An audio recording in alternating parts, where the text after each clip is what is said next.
जी साथियों, आज के इस फेसबुक लाइव में आपका एक बार फिर से स्वागत है। और आज का जो टॉपिक है वो है कि क्या अध्यात्म के द्वारा जितनी भी हमारी सारी समस्याएं हैं, बाहर की, अंदर की, जहाँ भी आप समझते हैं, क्या वो समस्याएं अल्टीमेटली रूप से अध्यात्म के द्वारा दूर हो सकती हैं क्या? जैसे आप लोग कई बार जाते होंगे इन आध्यात्मिक गुरुओं के पास और उनसे कहते होंगे कि भाई, उनसे पूछते होंगे कि भाई हमारे जीवन में इतने विभिन्न प्रकार के दुख हैं, समस्याएं हैं, क्या करें गुरुजी? और वो अधिकतम जगह पर आपको यही बोलते नज़र आएंगे कि ध्यान करो, अध्यात्म के प्राप्ति करो, मैं को जानो, राग द्वेष इन सबको अंदर अपने पहचानो, इनको छोड़ो, इनको ऐसा करो वैसा करो और तुम इस सुख और दुख से परे हो जाओगे। अगर सुख की इच्छा करोगे तो उसके साथ दुख आएगा ही, क्योंकि वो एक ही सिक्के के दो पहलू हैं, वगैरह वगैरह ऐसी ऐसी बातें बता के वो अल्टीमेटली रूप से ये कहना चाह रहे होते हैं आपसे कि भाई सभी समस्याओं का एक ही कारण है, और वो है आपके अंदर आपकी इच्छाओं का होना, आपकी क्रेविंग्स का होना, आपकी वासना का होना। और इसका उपाय भी अंदर ही है, और वो है आध्यात्मिक उपाय, और उससे आप अल्टीमेटली रूप से दुख से परे हो जाते हो और सुख से भी परे हो जाते हो। माने वो कहते हैं कि अल्टीमेटली जो सभी समस्याओं का समाधान है वो अध्यात्म से है, बाहर कोई समाधान संभव नहीं है भी नहीं, ऐसा उनका कहना होता है। तो आज यही टॉपिक है कि क्या जो वो लोग बोल रहे हैं उसमें कोई तथ्य है, उसमें कोई वास्तविकता है? क्या जो बोल रहे हैं उनकी भी सभी समस्याओं का समाधान वो कर चुके हैं क्या? इस बात को भी जांचेंगे। और अगर वो नहीं कर चुके हैं तो वो ये सेंटेंस क्यों बोले चले जा रहे हैं, उन्हें इसका अधिकार कहाँ है फिर बोलने का? तो आज का टॉपिक यही है। और ये आप जान ही रहे हैं, मैं दिल्ली में हूँ, मेरे घर के ऊपर ही हूँ। ये पीछे बहुत बड़ा पेड़ है, लगभग 40 या 45-50 फुट के आसपास होगा। पार्क है पीछे छोटा सा। तो और यूनिवर्सल लाइफ मैनेजमेंट ये एनजीओ है, संस्था है, जो आप तक ये सारी नॉलेज, ये सारी चीज़ें और संपूर्ण समाधान व्यवस्था जो फ्यूचर की व्यवस्था हो सकती है उसको आप तक पहुंचा रही है, और उसी को विभिन्न माध्यमों से आप तक पहुंचा रहे हैं। और ये जो आप फेसबुक लाइव भी देख रहे हैं उसमें कोई ना कोई टॉपिक हम लोग लेते हैं और ये समझने की कोशिश करते हैं कि वास्तव में समस्याएं क्या हैं, उनके मूल क्या हैं, उसके समाधान क्या हैं, उसके समाधान के मूल क्या हैं, जो वास्तविकता है वो क्या है, ट्रुथ क्या है लाइफ का, जीवन का। ये सब चीज़ें समझने की हम लोग यहाँ कोशिश करते हैं। सिस्टम है वो क्या है, उसमें जितने उसके इंग्रेडिएंट्स हैं, जैसे अर्थशास्त्र है, समाजशास्त्र है, दर्शन शास्त्र है, और भी विज्ञान है, तो उन पर भी टॉपिक होते हैं। जो समसामयिक समस्याएं होती हैं उन पर भी यहाँ पे कुछ ना कुछ हम लोग उनको टॉपिक लेते हैं, और उनके क्या मूल कारण है समस्याओं के, और उनका क्या समाधान हो सकता है, आज के समय में क्या हो सकता है, जो नया फ्यूचर का सिस्टम होगा उसमें क्या समाधान है। तो इन सब चीज़ों के बारे में हम लोग यहाँ पे डिस्कस करते रहते हैं, बताते रहते हैं। और एक दिन छोड़ के एक दिन, माने इवन डेट में जियो मीट भी होता रहता है 9 से 12 रात में, और वो ओपन होता है, वहाँ कोई भी स्पीकर बन सकता है, कोई भी वक्ता बन सकता है। जिनको भी वक्ता बनना है किसी भी टॉपिक पर, वो अपना टॉपिक खुद सेलेक्ट कर सकते हैं, खुद उसके वक्ता बन सकते हैं। हमें बस सूचित कर देंगे तो हम उनका डेट जो है सेट कर देंगे, और उसको एडवर्टाइज कर देंगे लोगों में कि भाई इस विषय पर आज के या इस जियो मीट के ये वक्ता रहेंगे। और आप कोई भी जियो मीट में कहीं से भी किन्हीं भी वक्ताओं को आमंत्रित कर सकते हैं। आपकी कोई जानकारी में है और वो आना चाहते हैं तो आप भी आमंत्रित कर सकते हैं। ये ओपन मंच है, ये सबका ही मंच है, हम लोग बस इसको ऑर्गेनाइज कर रहे हैं, लेकिन ये मंच ओपन है, आप सबके लिए है और सबके हिसाब से ही चलता रहेगा। तो ये है, यहाँ पर भी आप कोई भी क्वेश्चन पूछ सकते हैं कमेंट में, आप अपनी कोई राय भी दे सकते हैं कमेंट में, और नीचे कमेंट्स में हम लोगों ने इस मुहिम से कैसे जुड़ें, व्हाट्सएप ग्रुप और जो विभिन्न हम लोगों की वीडियोज़ हैं उनको कैसे जानें, कैसे समझें, उसके लिंक भी आपको नीचे मिल जाएंगे। मोबाइल नंबर भी इसमें लिखा हुआ है इस फेसबुक पेज पर मेरा, तो किन्हीं को लगे कि उन्हें मुझसे कांटेक्ट करने की ज़रूरत है तो अवश्य करें। हाँ, अनावश्यक कांटेक्ट ना करें मैं ऐसे हाय हेलो करने के लिए, क्योंकि आप समझते हो मैं ये काम कर रहा हूँ तो बहुत बिजी रहता हूँ। और मेरी आने वाली बुक है जीवन दर्शन, तो वो डिले होती चली जा रही है इन्हीं सब बिजी होने की वजह से। तो बस मुझे कोई डिस्कशन करना हो, इस मामले से कोई संबंधित बात हो तो ही मुझे कांटेक्ट करें। नहीं तो वहाँ पर और भी उनके नंबर होंगे, जैसे प्रीति जी हैं और अम्बरीश जी हैं, मुकुंद पटेल जी हैं, राजेश पटेल जी हैं, अपने ओंकार जी हैं, तो वहाँ पे आपको कई नंबर मिल जाएंगे। आप ग्रुप में जाएंगे तो वहाँ उनसे आप संपर्क कर सकते हैं। आपके बंगाल में सुकांत जी हैं, पटेल जी हैं, गुजरात में, तो ऐसे करके ग्रुप में बहुत सारे लोग हैं, लगभग हर स्टेट से वहाँ पे लोग हैं, कई 10-15 स्टेट से। और तो आप अगर वहाँ हैं तो उनसे भी कांटेक्ट कर सकते हैं, वो भी आपको वही सूचना है, वही इन्फॉर्मेशन दे सकते हैं जो मैं दूंगा। और आप भी इसमें कोई योगदान कर सकते हैं, आप भी इसके कोई स्तंभ बन सकते हैं, आप जिसमें भी आप बनना चाहें, आपकी रुचि के आधार पे, आपके समय के आधार पे, आपकी चाहत के आधार पे। तो इस तरह से तो आज के टॉपिक पर हम लोग लौटते हैं। आज का टॉपिक है कि क्या आज जिसे अध्यात्म कहा जाता है, पहले उसे समझेंगे, किसे अध्यात्म कहा जाता है आजकल, और क्या उससे हमारी सभी समस्याओं का या कुछ एक समस्याओं का समाधान होता है क्या, संभव है क्या, और अल्टीमेटली हम अपनी सभी समस्याओं का समाधान किन चीज़ों में पा सकते हैं, कैसे पाएंगे। तो आपको ये आज के इस चिंतन मनन से समझ में आएगा, ऐसी मुझे आशा है। तो आज का अध्यात्म आप समझते ही हैं कि पूजा पाठ, ध्यान, मंत्र, तंत्र और यज्ञ, मृत्युंजय, महामृत्युंजय मंत्र, इसके मंत्र, देवियों के मंत्र, और ये सब आप समझते हो कि इन्हें आजकल का अध्यात्म समझा जाता है।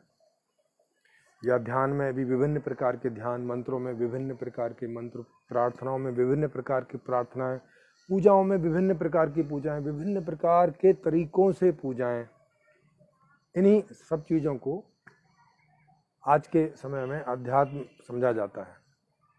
तो क्या इनसे हमारी किसी समस्या का कोई भी लिंक है? क्या कोई कारण है ऐसा हमारी समस्याओं का जो कि इन सब चीज़ों से दूर हो सकता है? उदाहरण के लिए, जैसे मान लिया आर्थिक स्थिति कमज़ोर है, बाहर तो यहाँ सब दिखता ही है कि हमारी जितनी भी इच्छाएं हमारी होती हैं, उनको पूरा करने के लिए सबसे बड़ी चीज़ जो है उनको पूरा करने में, वो है अर्थ, माने धन, पैसा, प्रॉपर्टी, कुल मिला के धन। तो क्या किसी इस आध्यात्मिक रीति से, आध्यात्मिक विधि विधान से या आध्यात्मिक तरीकों से क्या हमारे धन में बढ़ोतरी हो सकती है? क्या वो कोई भी प्रकार से सहयोग करते हैं हमारे आर्थिक स्थिति को बढ़ाने में, या कि और हमारा टाइम वो चौपट करते हैं? क्योंकि जब आप आध्यात्मिक प्रक्रियाएं करेंगे तो इसमें समय तो लगता है। जैसे आप अगर पूजा पाठ करेंगे तो 1 घंटा सुबह, 1 घंटा शाम, ध्यान इत्यादि करेंगे तो 1 घंटा सुबह, 1 घंटा शाम, है ना। कहीं कथाएं, ध्यान इत्यादि करने जाएंगे, आने जाने का समय, कहीं सीखने जाएंगे उसका समय, ये सब चीज़ें समय भी खाता है, उसमें पैसा भी लगता है, उसमें हमारी अटेंशन भी जाती है, हमारा बहुत कुछ उसमें खर्च होता है। तो वो जो हम लोग उसमें इन्वेस्ट करते हैं, क्या हमारी समस्याएं सच में उससे दूर हो सकती हैं? क्या हमारी आर्थिक स्थिति उससे बढ़ सकती है? तो आप सभी को समझ में आता होगा कि नहीं भाई, ये आर्थिक स्थिति बढ़ाने के लिए नहीं है। कि आप अपने प्रैक्टिकल अनुभव से समझते ही होंगे। कुछ लोग बोलते हैं कि नहीं, इससे हमारा मेंटल जो स्थिति है वो बढ़ती है, थोड़ी शांति होती है, तो हम और धन कमाने के लिए सोच सकते हैं, उसके लिए स्पेस पैदा होता है और ऐसा वैसा वैसा। लेकिन ये तो कोई समाधान हुआ नहीं ना, ये तो डाइवर्जन हो गया एक तरह का, कि समस्या से थोड़ी देर के लिए हम हट गए, हल्की सी शांति आ गई और चलो हमने थोड़ा रिलैक्स कर लिया और फिर हम अपने काम में लग गए। तो ये रिलैक्सेशन के लिए तो ठीक है थोड़ा सा, लेकिन रिलैक्सेशन के लिए तो इससे बढ़िया और दूसरे तरीके हैं, तो उन पर हम लोग बाद में बात करेंगे। और सीधे सीधे तरीके हैं और टाइम खाऊ तरीके भी नहीं हैं, और ऐसे भी तरीके हैं कि इस प्रकार की परेशानी हो ही ना, तो उस पर हम लोग बात बाद में करेंगे। अभी देखते हैं कि ये चीज़ें क्या काम करती हैं, अगर कुछ काम भी करती हैं तो कितना करती हैं, और उतना काम में जितना हम अपना समय पैसा खर्च करते हैं, क्या वो जस्टिफाई है, हो सकता है क्या? तो समझें इस चीज़ को कि मान लिया कि आपकी कोई समस्या है, माने आपके पास पैसा नहीं है और घर में कोई बीमार है, उसे आपको कहीं दिखाना है हॉस्पिटल में, पैसा है नहीं उतना, तो अब आपके पास दो उपाय हैं। या तो आपके पास पैसा आए कहीं से ताकि आप उसे अच्छे डॉक्टर के यहाँ दिखा सकें, या फिर सीधे सीधे प्रार्थना करें ईश्वर से, देवी देवताओं से, अल्लाह से, जीसस से कि भाई कोई चमत्कार करो और मेरे इस रिलेटिव को स्वस्थ कर दो। आप सब भी ये बात जानते हैं कि हम लोग 100 बार पूजा प्रार्थना करते हैं, तब कहीं कोई एक आध चांस में कोई मरीज़ ठीक हो जाता है, ऐसा ठीक होता हुआ लगता है। कई बार कहीं से पैसे उधार आ जाते हैं, हालांकि वो बाद में पटाने होते हैं, या कोई हेल्प करने आ जाता है, कोई एनजीओ या कुछ, ऐसा 100 में 1-2 बार होता है। ज़्यादातर बार हमारी बात नहीं सुनी जाती। तो अब ये 1-2 बार के लिए जो कि ये तो अगर हम नहीं भी करते तब भी हो ही जाता, होता ही है। जैसे जो लोग नास्तिक होते हैं, जो इस तरह का पूजा पाठ वगैरह कुछ नहीं करते, उनको भी मदद मिलती है कहीं ना कहीं से, उनको भी होता ही है। तो इसमें तो नहीं लगता कि इस प्रकार की पूजा प्रार्थना से कोई हमें मदद मिलती है, क्योंकि पूजा प्रार्थना का मतलब तो होता कि हर बार मिलती ना, या मैक्सिमम मिलती भाई 80-90 टाइम तो मिलती, 100 में 5-10 में हो सकता है हमसे गलती हो रही हो, या जिसको हम प्रार्थना कर रहे हैं वो हो सकता है विश्राम में चला गया हो, या उसकी भी अपनी कोई बात हो सकती है कि भाई हम लोग बहुत बुरे हैं और हम प्रार्थना कर भी रहे हैं, वो सुन भी रहा है, लेकिन कह रहा है कि नहीं भाई तुम इतने बुरे हो, तुम्हारा तो ऊपर उठ जाना ही सही है। तो लेकिन 80-90 बार तो काम करता ना, लेकिन नहीं करता, मुश्किल से इक्का दुक्का टाइम ये काम करता है। तो जब बोलते हैं इक्का दुक्का बार काम करता है, तो इसका मतलब ये चीज़ काम नहीं करती है। वो समाज की दूसरी प्रोसेस चली हुई हैं, जैसे कि एनजीओज ने चला रखी हैं, सरकार ने भी कई हेल्प कर रखी हैं, उनमें से कोई हमें कई बार मिल जाती है, जितने % उन्होंने कर रखी हैं। अगर सरकार 100% वो हेल्प उपस्थित कर दे तो फिर 100% में मिल जाए। जैसे जिन देशों में मेडिकल जो है वो पूरी तरह से फ्री है, हालांकि वो लोग 60% वगैरह टैक्स लेते हैं, मगर उन्होंने मेडिकल, एजुकेशन, ये कई चीज़ें हैं जो एकदम फ्री कर रखी हैं, कोई भी जाए और वहाँ उनको पूरा मेडिकल मिलता है। तो उनको इस बारे में कोई प्रार्थना, कोई पूजा, कोई ध्यान, कोई मेडिटेशन, कोई नो माइंड मेडिटेशन, कोई डायनामिक मेडिटेशन, कोई कुछ भी करने की ज़रूरत नहीं, कोई संयम लगाने की कुछ करने की ज़रूरत नहीं। वो सीधे जाते हैं, मेडिकल में जाते हैं, वहाँ जो भी उसका उपचार है लेते हैं, और 100 में से 90-95 टाइम स्वस्थ हो जाते हैं, जिनका भी उपचार मौजूद है। जिनका नहीं है उनके में तो अभी कुछ नहीं हो सकता, लेकिन जिनका भी उपचार मौजूद है, जिन भी बीमारियों का, उनमें 90 से 95% लोग स्वस्थ हो जाते हैं। मैंने विज्ञान का जितना अभी उसकी खोज है, तो उसमें 90 से 95%, 5% अभी विज्ञान की समझ में नहीं आता कि वहाँ क्या प्रॉब्लम रह जाती है। जैसे अभी आपकी कोरोना की वैक्सीन भी 95% का दावा कर रही है कि 95% ये जो दवाई है ये पॉजिटिव है, और 5% अभी कुछ कह नहीं सकते इसमें। तो साइंस अभी इस तरह से, मगर 95% भी बहुत होता है। कुछ 30 वर्ष से पूजा पाठ करने में तो 1-2% ही रिजल्ट आता है, यहाँ तो 95%, तो बहुत बड़ी बात है। तो कहने का मतलब इस तरह की चीज़ों में ये काम नहीं करता कि हमारा कोई ये धन बढ़ा सके। आप देखते ही हैं दुनिया की अधिकतम आबादी किसी न किसी ईश्वर को मानती है, बाइबल को माने, कुरान को माने, हिंदू की माने, जैन की माने, बौद्धों की माने, वो भी बुद्ध भगवान को, महावीर भगवान को, उनको भगवान के जैसे ही मानते हैं, वैसे ही पूजा पाठ वो भी करते हैं। ना जाने लोगों ने क्यों नास्तिक बोलते हैं, वो भी सारी प्रक्रियाएं उनकी आस्तिक जैसी है। तो अधिकतम लोग उस तरह के आस्तिक हैं और उस तरह की कोई ना कोई आध्यात्मिक प्रक्रिया वो करते हैं, मगर उन्हें इसका कोई रिजल्ट नहीं मिल पाता। माने वो गरीब के गरीब ही रहते हैं और परिणाम हमारे सामने, कोई छुपा हुआ परिणाम नहीं है। 90% से ज़्यादा लोग कम गरीब या ज़्यादा गरीबी में रहते हैं। और जबकि आप मंदिरों में जाओगे तो सबसे ज़्यादा लाइन लगा के यही लोग खड़े होते हैं। तो वहाँ 1-1 घंटा 2-2 घंटा इंतज़ार भी करते हैं अपनी पूजा पाठ आने का।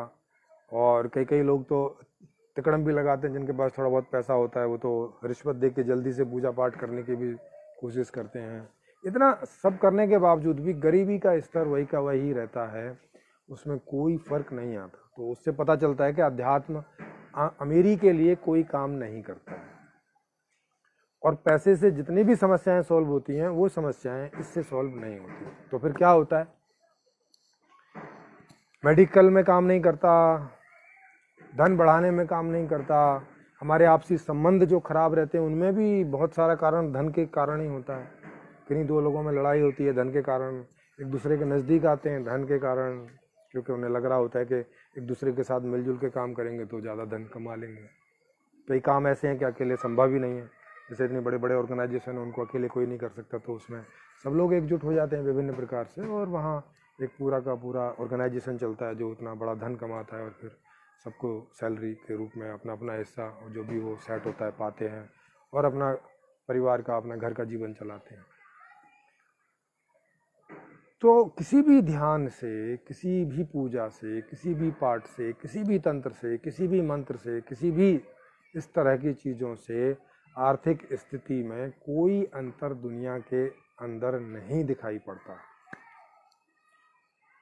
कोई लोग बोलेंगे नहीं भाई हमारी तो जैसे लॉटरी लग गई, भाई ये सब संयोग है, क्योंकि नहीं तो फिर 90% तो कम से कम रिजल्ट आना चाहिए ना, अगर कोई चीज़ काम करती है तो।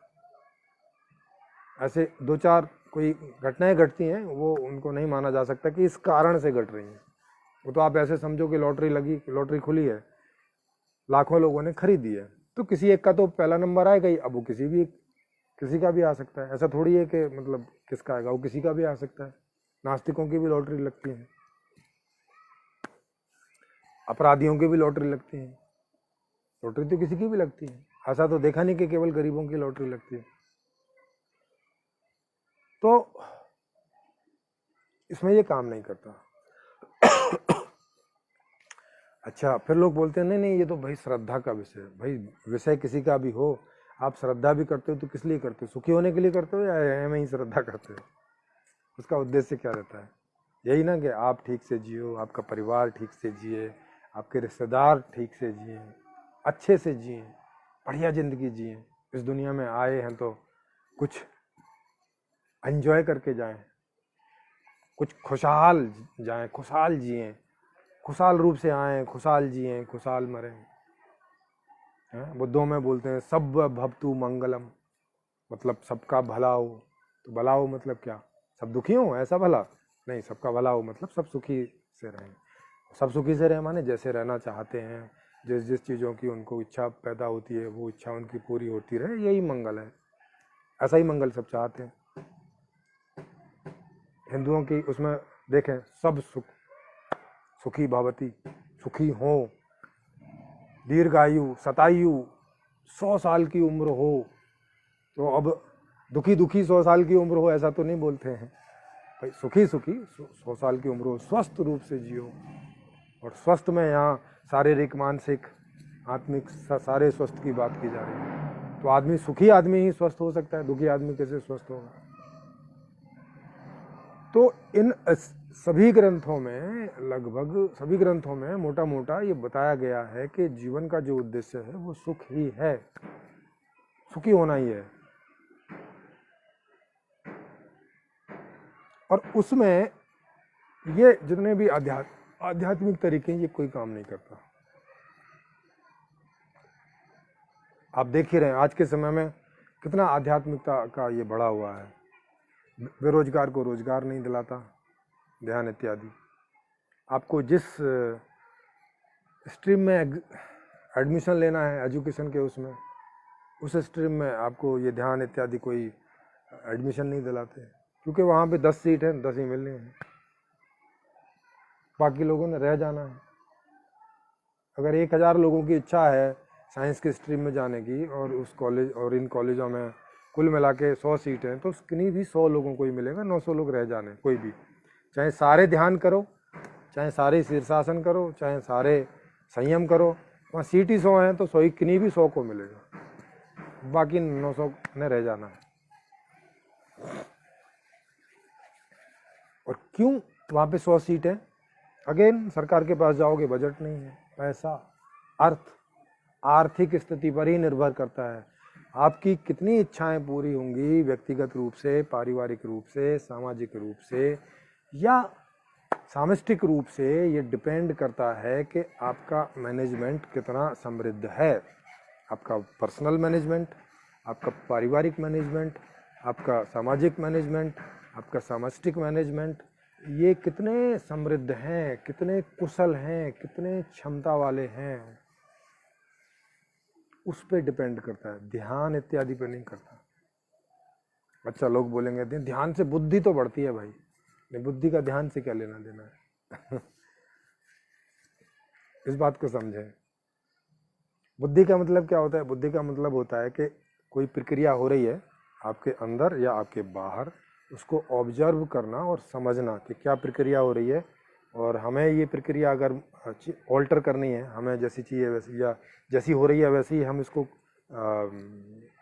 कृत्रिम रूप से करना चाहते हैं, तो उसको हमें पूरा ऑब्जर्व करना पड़ता है, उसको समझना पड़ता है, और उसमें से फिर समझ निकाल के फिर हमें उसके लिए कुछ ऑल्ट्रेशन करनी पड़ती है। इस बात से बुद्धि बढ़ती है।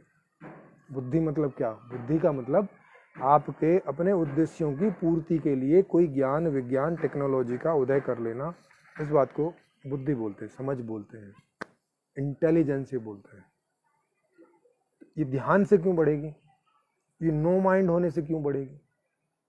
ये आंख बंद करके ऐसे ही कहीं किसी पॉइंट पे हम लोग ध्यान कर रहे हैं, माने चिंतन मनन नहीं कर रहे, कोई समस्या पर चिंतन मनन नहीं कर रहे, कोई तो कहाँ पर कर रहे हैं? ऐसे करके। इससे क्यों बुद्धि बढ़ जाएगी? मान लिया मैं इस दीवार को 1 घंटे लगातार देखता हूँ, इस दीवार को देखने से मेरी बुद्धि कैसे बढ़ जाएगी? मुझे क्या समझ में आ जाएगा?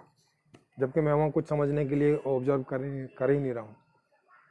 बुद्धि तो तब बढ़ेगी ना जब मुझे पहले से पता हो कि मैं इसको क्यों देख रहा हूँ और मुझे वहाँ क्या देखना है। और जैसे अभी कोरोना रोग फैला हुआ है, तो डॉक्टर लोग या साइंटिस्ट लोग आदमी का सैंपल लेके और उसको देख रहे हैं, उस पर कंसंट्रेट कर रहे हैं। तो केवल कंसंट्रेट नहीं कर रहे ना, वो वहाँ कुछ ढूंढ रहे हैं, ऑब्जर्व कर रहे हैं कि जो सामान्य उसका ब्लड का सैंपल होता है सामान्य, या आपकी कुछ भी का, तो उसकी क्या स्ट्रक्चर रहती है, और अभी जिसको ये हो गया है, कोरोना हो गया है, उसकी स्ट्रक्चर में क्या बदलाव आया है, क्या चीज़ चेंज हुई है, और जो चीज़ चेंज हुई है उसमें क्या चेंज हुआ है, और उसको हम क्या करके उसमें वो कुछ चीज़ें डालते हैं और देखते हैं कि उन चीज़ों के डालने से या तो कोई केमिकल या तो कोई विटामिन प्रोटीन या कुछ भी डाल के वो देखते हैं उस तरह से कि वो डालने से उसमें क्या अंतर आते हैं, वो उसमें कमी आती है या कंट्रोल होता है या क्या होता है। तो इस तरह से करके ज्ञान विज्ञान निकलता है, माने ऐसे करके बुद्धि बढ़ती है। ऐसे केवल आंख खोल के देखने भर से कुछ नहीं निकलता। उसको समझना होता है, उससे बुद्धि बढ़ती है। तो ऐसे ही खाली आंख बंद करके किसी सो कॉल्ड भगवान या लाइट या कोई साउंड या किसी भी चीज़ पर एकाग्र होना बिना किसी क्वेश्चन के, बिना किसी कुछ जानने की इच्छा के, वहाँ कोई बुद्धि नहीं बढ़ती। और जिन्हें ये चीज़ें जाननी होती हैं उनका कंसंट्रेशन अपने आप स्वाभाविक रहता है, ये अलग से करने की कोई ज़रूरत भी नहीं है। आपका जिस ज्ञान को पाने के लिए इंटरेस्ट है तो ऑलरेडी आप उसके लिए वहाँ पर ट्राई कर रहे होगे। और वो ट्राई करना, एक एकाग्रता का मतलब क्या है कि लंबे समय आपकी ट्राई लगातार बनी रहती है, बिना बोर हुए, बिना इरिटेट हुए, बिना कोई और समस्या के। इसी को ध्यान बोलते हैं। ध्यान तो कुछ अलग से होता नहीं। ध्यान का मतलब आप किसी विषय पर लंबे समय एकाग्र रह सकते हैं, बस यही ध्यान की परिभाषा है। लेकिन अभी इन्होंने कितने सारे ध्यान निकाल रखे हैं। बोले नो माइंड ध्यान, आपके अंदर जो है विचार ना चलें। अरे भाई, एक ही चीज़ पर विचार चलें, इसका तो फायदा है कि ठीक है, जैसे अभी मैं आपसे बात कर रहा हूँ तो एक विषय को लेके बात कर रहा हूँ, तो इसी पर ही सारे विचार मेरे अंदर आ रहे हैं, मैं आपको बता रहा हूँ। अब विषय कोई ना हो और मैं कुछ भी बोले चले जाऊँ बाबा बाबा बाबा ऐसे करके, आपको भी कुछ समझ में नहीं आएगा, कुछ भी नहीं आया। तो एक टॉपिक पर किसी एक चीज़ों को समझने के लिए, समझाने के लिए जब हम किसी चीज़ पर एकाग्र करते हैं तो वहाँ पे ज्ञान से संबंधित, तो यहाँ केवल एकाग्रता की बात नहीं हो रही। एकाग्रता बस यहाँ स्वाभाविक है, माने आप कुछ भी करेंगे तो वहाँ एकाग्रता तो आती है ही। अगर आपका इंटरेस्ट है तो, इंटरेस्ट नहीं है तो वो करने से एकाग्रता आएगी भी नहीं, आपको जबरदस्ती लानी पड़ेगी। तो एकाग्रता कोई बुद्धि के लिए कारण नहीं है, कारण है हमारी इच्छा कुछ जानने की, वो मूल कारण है। ध्यान तो हर जगह रहेगा ही, आप कुछ भी करने जाओगे वहाँ भी आपका ध्यान रहेगा, आप कुछ जानने जाओगे वहाँ भी ध्यान रहेगा, कुछ खाने जाओगे वहाँ भी ध्यान रहेगा। माने कुछ किसी भी एक्टिविटी में आप इंटेंगल होगे किसी भी कारण से, चाहे मजबूरी में, चाहे अपने इंटरेस्ट से, आपको वहाँ थोड़ी या ज़्यादा मात्रा में आपको ध्यान, वो भी एक आपका अंग है, जैसे आपके हाथ पैर और ये सब हैं, ये सब उसमें इंटेंगल होते हैं, तो वो भी होता है। उसका अपना एज सच कोई ऐसा बेस नहीं है कि केवल मात्र कहीं भी ध्यान करने से आपको ज्ञान मिल जाएगा, आपकी बुद्धि बढ़ जाएगी, आप प्रज्ञावान हो जाएंगे, ऐसा कुछ भी नहीं है। और ऐसा देखते भी हैं जितने भी साइंटिस्ट हैं, वो कौन सा अलग से ध्यान करते हैं। जितने चिंतक हैं वो कौन सा अलग से ध्यान करते हैं। जितने भी चिंतनशील लोग हैं वो एक ही टॉपिक पर, एक ही विषय पर, और एक विषय में भी एक टॉपिक पर घंटों वो काम करते रह सकते हैं, चिंतन मनन करते रह सकते हैं, एकाग्र रह सकते हैं। यही समाधि है। लेकिन अध्यात्म के नाम पर ये लोगों को क्या सिखाए जा रहे हैं, किसकी समाधि, बोले जड़ समाधि, निर्विचार समाधि, निर्विकल्प समाधि। अरे भाई ये क्या है, ये किस लिए, इससे क्या सुलटने वाला है। हाँ, विश्राम करने जाना है तो ठीक है, तो जब आप कोई भी काम करते करते थक जाते हैं तो विश्राम तो अपने आप हो जाता है। उसके लिए आपको अलग से कोई आयोजन करने की जरूरत नहीं है कि भाई मैं एकदम फ्रेश हूँ और फिर भी कैसे सोऊं, इस बात का उपाय उसकी तो कोई आवश्यकता है नहीं। जब तक आपको बाहर कुछ भी करने का, एंजॉय करने का कुछ भी है, जब आप थक जाते हैं तो अपने आप ये स्वाभाविक प्रक्रिया, आपको अपने आप जीरो होने लगते हैं, कॉन्शियस के रूप में, माने सोने लगते हैं।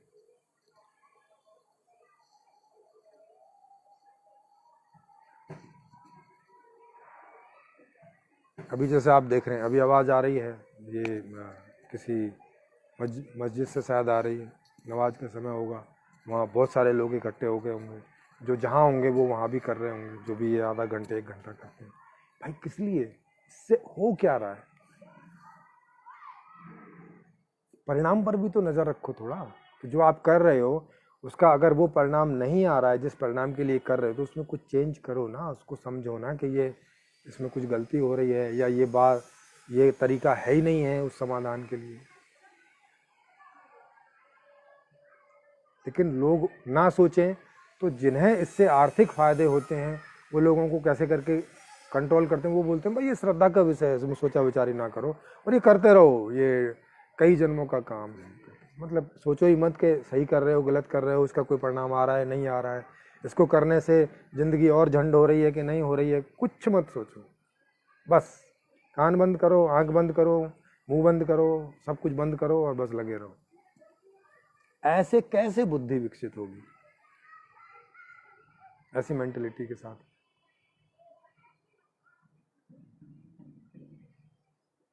जी कुछ वो भी लेते हैं, कुछ लोगों ने वो दिए हैं, उनका देख लेते हैं। किसी ने कुछ पूछा है तो प्रीति जी करिए interesting topic for the day, much needed to discuss. जी बिल्कुल। और प्रीति जी कह रही हैं फेस पोजीशन थोड़ा चेंज कीजिए प्रेम जी। ओके, थोड़ा सा ऐसे ठीक रहेगा। हाँ, हिलता रहता है। तो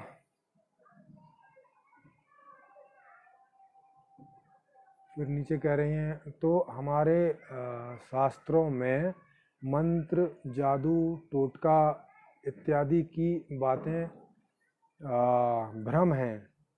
गायत्री मंत्र के प्रभाव को भी नकारा नहीं जा सकता। इन बातों पर आपको क्या कहना है? अच्छा, गायत्री मंत्र पर देखो, ये जो गायत्री मंत्र वगैरह सुना के, और वो लोग जो ख़ास तौर से ये एक ऑर्गेनाइजेशन है हरिद्वार में, शांति कुंज के नाम से वो फेमस हैं। उनके जो प्रवक्ता, मतलब उनके जो मेन गुरु है वो शायद राम स्वरूप शर्मा जी हैं, ऐसा ही कुछ करके शर्मा जी उनके यहाँ अभी वहाँ पांड्या हैं, उनके वो रिलेटिव ही हैं, उनके साथ बिटिया के हस्बैंड हैं। तो वो उस संस्थान को चलाते हैं और उससे लाखों, मेरे ख्याल करोड़ों लोग जुड़े हुए हैं। और वहाँ वो इस तरह की चीज़ों को मतलब इस तरह के भ्रम फैलाते रहते हैं कि देखो इसको करके देखो, इससे ये सेल का निर्माण होता है, इससे वाइब्रेशन पैदा होती है, इससे ये होता है। जैसे बुद्ध लोग वो टन टन विभिन्न प्रकार के जो धातुओं के उसमें जोर से, या हिंदू लोग वो बजाते हैं शंख, और तो बोलो इससे कुछ नहीं होता। वायरस तो छोड़ो, न मच्छर मरते हैं न मक्खी मरती हैं जहाँ बजाते हैं। फिर कौन से वाइब्रेशन की बात करते हैं? तो बोलते हैं कि ऐसे वाइब्रेशन से प्रकृति में अंतर पड़ता है। भाई वो अच्छे वाले म्यूजिक होते हैं, वो ऐसे बूम ऐसे करने वाले नहीं होते, या टन ऐसे वाले नहीं होते। वो थोड़ा सरस म्यूजिक बजाओ, धीमी आवाज़ में बजाओ तो वो अच्छा भी लगता है। और वो जरूरी नहीं कि सबको अच्छा लगता हो, सबके अपने अपने इंटरेस्ट होते हैं।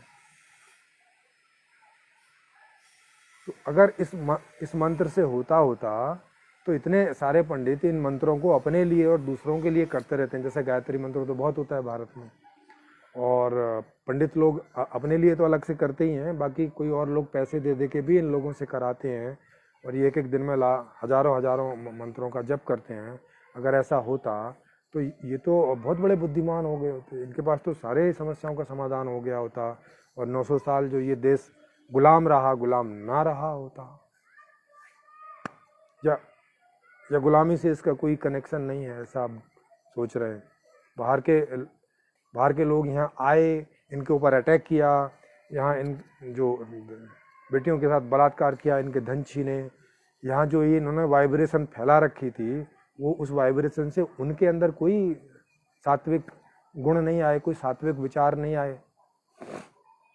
के लोग वो यहाँ से भारत में एंट्री कर किए, और पहले वो निषाद थे, और पहले वो राक्षसी वृत्ति के थे, और जैसे ही ऐसे वातावरण में एंटर करे तो देवता हो जाने चाहिए थे। कुछ नहीं हुआ ऐसा। तो परिणाम तो बता रहा है कि कुछ ऐसा हुआ नहीं। कोई इन आवाज़ों से कोई थोड़ा मोड़ा कुछ फर्क पड़ता भी हो, जैसे कोई बीमारी दूर हो जाती हो, हमारी कोशिकाओं पर कुछ फर्क पड़ता हो, तो वो अभी अंडर रिसर्च है। ऐसा अभी मेडिकल साइंस में किन्हीं भी साइंटिस्ट ने ऐसा कोई दावा नहीं किया है ठीक से अभी कि भाई किन्हीं प्रकार की जो मेलोडी साउंड्स हैं उनका किन चीज़ों पर क्या प्रभाव पड़ता है। हाँ, आदमी को बहुत सारी म्यूजिक हैं जो सुनने में अच्छे लगते हैं, लेकिन अलग अलग आदमी को अलग अलग तरह के लगते हैं। किसी को स्लो म्यूजिक समझ में आता है, मतलब अच्छा लगता है, किसी को फास्ट अच्छा लगता है, जैसे बच्चों को रैप अच्छा लगता है, तो इसमें भी कोई एक ऐसा म्यूजिक नहीं है जो सबको अच्छा लगता हो। जैसे मेरे सामने रैप बजता है तो मुझे बहुत असहज लगता है, तो क्या बोले जा रहे हैं उसमें, ना कोई ला है, लय है, ना ताल है, ना कुछ, पर बच्चों को वो बहुत मज़ेदार होता है, बच्चों को बड़ा अच्छा लगता है। तो ये अलग अलग उम्र का भी है, अलग अलग समझ का भी है, अलग अलग पर्सनैलिटी को अलग अलग तरह का म्यूजिक, अलग अलग तरह के वाद्य यंत्र, अलग अलग तरह से वो सब चीज़ें इस पर फ़र्क डालती हैं। तो अभी साइंटिफिकली तो कुछ ऐसा प्रूव हुआ नहीं है, और इन लोगों ने साइंटिफिकली कुछ प्रूव करने की कोशिश नहीं की है। जैसे शांति कुंज है, उनके पास पैसे की कोई कमी नहीं है, ह्यूमन रिसोर्स की कोई कमी नहीं है, उनकी पहुंच की कमी नहीं है, सीधा प्रधानमंत्री राष्ट्रपति तक पहुंच है। वो अगर चाहें तो इन चीज़ों को साइंटिफिकली प्रूव करने के लिए जो भी कुछ करना होता है वो कर सकते हैं, मगर ये नहीं कर रहे हैं। क्यों नहीं कर रहे हैं? क्योंकि अंदर से इनको समझ है कि नहीं कर सकते, इसीलिए घुमा फिरा के श्रद्धा पर चले आते हैं। वो भी वहां 9 दिन का ध्यान करवाते हैं, लेकिन फिर भी उनके ऑर्गेनाइजेशन से आज तक कोई प्रज्ञा पुरुष, कोई ऐसी स्त्री, प्रज्ञा स्त्री वहां से आज तक नहीं निकली जिसने इंटरनेशनली या नेशनली या स्टेट लेवल पर कोई विशेष अभिव्यक्ति दी हो। खेलों में, साहित्य में, साइंस में, कला में, किसी में भी कहीं कुछ दिया हो, ऐसा कुछ नहीं निकलता। बल्कि उल्टा है, कई बार जो विशेष प्रतिभा के धनी लोग हैं वो नास्तिक ज़्यादा होते हैं, अगर उनकी संख्या आप देखो तो।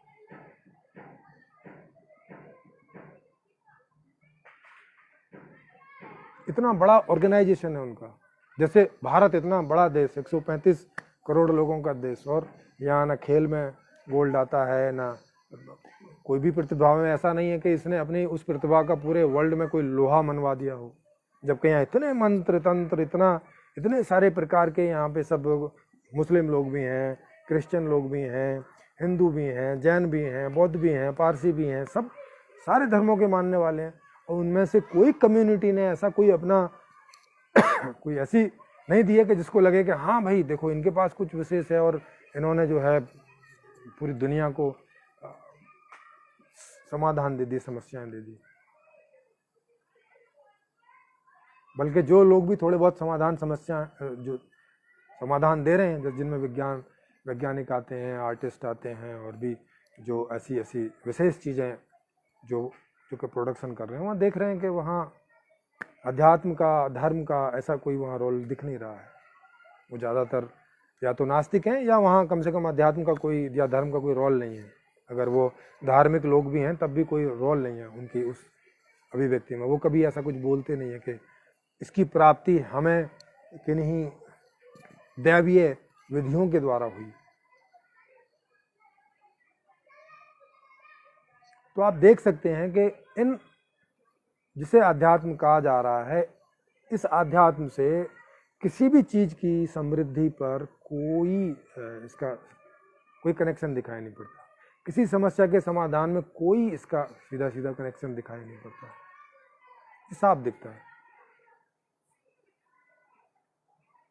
अब क्वेश्चन उठता है कि क्या, चलो ये आज का अध्यात्म तो ऐसा कुछ नहीं करता है, तो क्या कोई भी अध्यात्म या कोई सही डेफिनेशन भी है क्या अध्यात्म की? हाँ, मतलब मैंने जो समझा है, अगर उस तरह से देखें तो ये जैसे 3 प्रकार के विज्ञान है, आदि भौतिक विज्ञान है, आदि दैविक विज्ञान है, और आध्यात्मिक विज्ञान है। तो आध्यात्मिक विज्ञान जो कि अभी जिसकी केवल बातें होती हैं, जिसमें अभी कोई खोजें नहीं हुई हैं ऐसी विशेष कि जिनका कोई लाभ लिया जा सके विज्ञान की तरह। जैसे मेडिकल विज्ञान की खोज हो गई है, भौतिक विज्ञान की खोज हो गई है, रसायन विज्ञान की खोज हो गई है ना, विभिन्न प्रकार के जो विज्ञान है इनकी खोज हो गई और उनका हम लोग सब लाभ ले रहे हैं। ऐसे अभी आध्यात्मिक विज्ञान की खोज होनी बाकी है। हाँ, लोग ट्राई खूब कर रहे होंगे अपने अपने जहाँ पर भी, पर अभी कोई इसमें ऐसा मील का पत्थर कुछ साबित नहीं हुआ है, कुछ ऐसा निकल कर आया नहीं है कि जिसे इसको विज्ञान की कैटेगरी में रख सकें आज अभी तक। लेकिन मेरी समझ में होगा जरूर, और पर ये है कि अभी तक जो लोग इसकी खोज में लगे हैं वो कहीं ना कोई गलती कर रहे हैं, कोई किसी न किसी गलत एंगल से लगे हैं, कुछ ना कुछ प्रॉब्लम है उसमें, तो उस सबको भी सॉर्ट आउट करना चाहिए। हाँ, मैंने इसी आध्यात्मिक विज्ञान से कुछ खोजें की हैं, जिसमें संपूर्ण समाधान भी एक खोज है, वो उसी प्रक्रिया से है। और वो प्रक्रिया सीधी सी बात है, वो नहीं है जो लोग करते हैं। मैंने उसमें थोड़ा डिफरेंट, थोड़ा ऑल्ट्रेशन किया और मुझे उसमें सफलता मिली और मैं ये बहुत सारी चीज़ें खोज के ला सका। संपूर्ण समाधान पुस्तक, आप उसी का उदाहरण आप देखेंगे कि मैंने एक पूरा जो ये सारे विषय हैं, वो दर्शन का विषय हो, अर्थशास्त्र का विषय हो, समाजशास्त्र का हो, राजनीति शास्त्र का हो, शिक्षा शास्त्र का हो, परिवार शास्त्र का हो, इन सब में मैंने एक पूरी नई सारी खोजें हैं और वो मैंने रखी हैं उसमें। उसके बाद अभी जो दर्शन शास्त्र के ऊपर बुक आ रही है, मेरी जीवन दर्शन, उसको आप जब पढ़ेंगे तो पाएंगे कि वो सारा मैंने उसी आध्यात्मिक विज्ञान के आधार से खोजा, और वो आप पढ़ के समझ भी पाएंगे कि ये पूरा विज्ञान है और वो वैसे ही काम करता है, हर जगह वैसे ही काम करता है। विज्ञान मतलब क्या कि हर जगह, जैसे ग्रेविटेशन मतलब कोई भी चीज़ होगी तो वो ऊपर से नीचे गिरेगी अगर वो हल्की नहीं है। हवा से अगर कोई चीज़ भारी है तो वो हमेशा नीचे की तरफ बहेगी, ये एक जैसे नियम है। तो ये हर उस वस्तु पर लगता है, जो भी हवा से हल्की चीज़ होगी वो ऊपर जाएगी। तो इस तरह की इसी को विज्ञान बोलते हैं। माने जो कहीं भी आप उसको चेक करके देखो, वो आपको वैसी वहाँ मिलेगी। तो इस बारे में जो भी मैं सारी चीज़ें खोज के बता रहा हूँ, वो वैसी ही आपको हर जगह देखने को मिलेंगी। कॉन्शियस के बारे में जो बता रहा हूँ, आप अपने अंदर देखें, बगल में देखें, दूसरे जानवरों में देखें, आपको वो वैसा ही होता हुआ नजर आएगा, सेम। तो आध्यात्मिक विज्ञान का पदार्पण अब हो चुका है और इसके लिए हम लोग बाद में शिविर भी लगाएंगे। धीरे धीरे जैसे लोग इसके लिए जिज्ञासु इकट्ठे होंगे और उनकी इसकी खोज करने में कोई जिज्ञासा होगी तो इस तरह से इसको आगे लेके चलेंगे। तो अध्यात्म सही अध्यात्म भी है, लेकिन वो अध्यात्म विज्ञान के जैसा ही है। जिस तरह से विज्ञान में हम खोज करते हैं, बाहर की चीज़ों का अवलोकन करते हैं, उनका संबंध ढूंढते हैं एक चीज़ का दूसरी चीज़ से, उसके परिवर्तन के नियम देखते हैं, कैसे वो एक दूसरे से इंटरेक्ट कर रही हैं, उन पर क्या प्रभाव डाल रही हैं, ये जो सारा अनुसंधान बाहर करते हैं, वैसे ही अनुसंधान अंदर का भी है, इस कॉन्शियस का भी है। तो आप वैसे करेंगे तो अंदर से भी वैसी ही ज्ञान विज्ञान निकलेगा जैसे बाहर से निकलता है।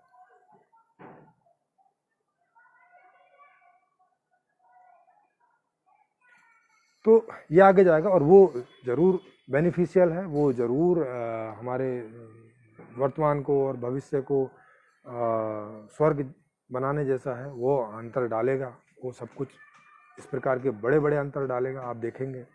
और अभी जो मैंने लगभग 150 से ज़्यादा वीडियोस यूट्यूब में डाल रखे हैं, अगर आप उन सबको सुनते हैं तो आपकी समझ में, आपकी कॉन्शियस में एक बहुत बड़ा छलांग आता है, बहुत बड़ा चेंज आता है।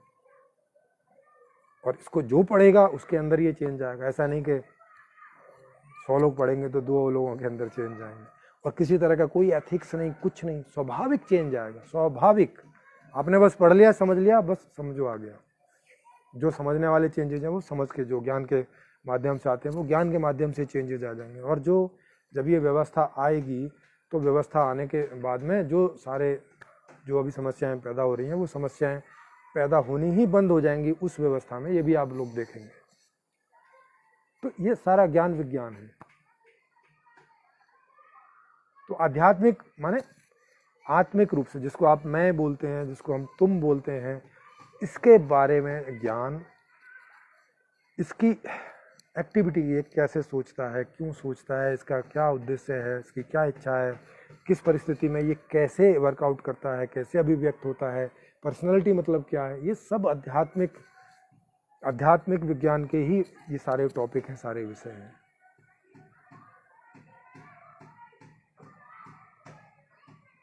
तो अभी अंधेरा हो गया। आप सबका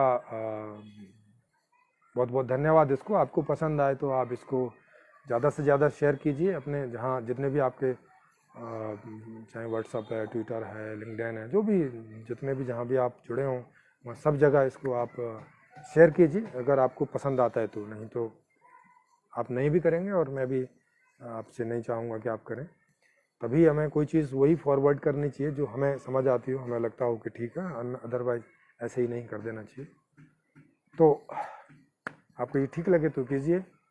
और जुड़ने के लिए मैं पहले बता ही चुका हूँ कि आपको कैसे जुड़ना है अगर आप चाहें तो। आप सभी का धन्यवाद। अंधेरा काफ़ी हो गया है।